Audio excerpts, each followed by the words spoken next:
Les Argonautes étaient enfin sur le point de rentrer chez eux, mais ils naviguaient de nuit dans l'obscurité la plus complète.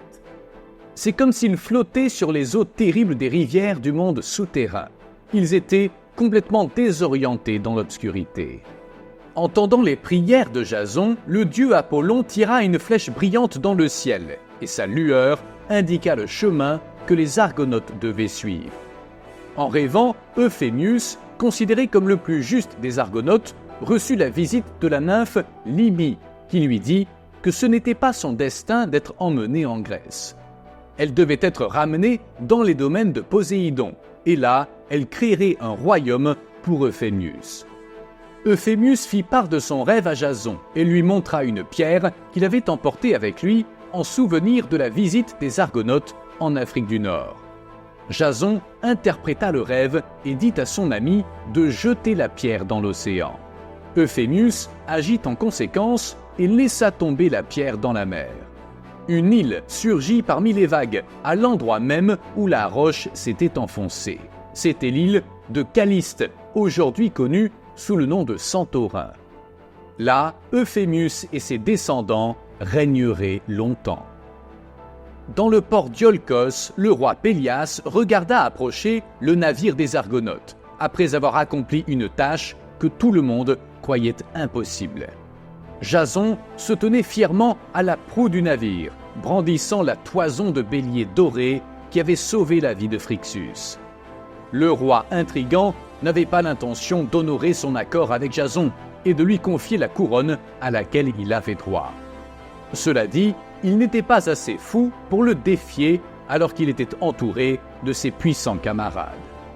Il organisa de grandes fêtes et de grands sacrifices pour honorer la grande réussite des Argonautes et attendit que les héros se dispersent, car ils devaient retourner sur leur terre. Lorsque Jason alla finalement exiger que son accord soit respecté, le roi Pélias nia avoir conclu un tel accord. Sans l'aide de ses amis déjà partis, Jason ne pouvait rien faire. Médée n'accepta pas cette situation et décida de se venger du roi pour ne pas avoir tenu la promesse qu'il avait faite à son mari. Médée attrapa un vieux bélier et le montra aux deux princesses, filles du roi, leur disant que l'animal était sur le point de mourir, mais qu'elle pouvait lui redonner sa jeunesse. La magicienne coupa le bélier en quartiers et le jeta dans un chaudron contenant une recette miracle. Médée révéla aux princesses un jeune agneau sans aucune trace des maladies dont il souffrait auparavant. La magicienne dit alors aux princesses à quel point ce serait formidable si le roi Pélias recouvrait la santé et pouvait se débarrasser de ses problèmes.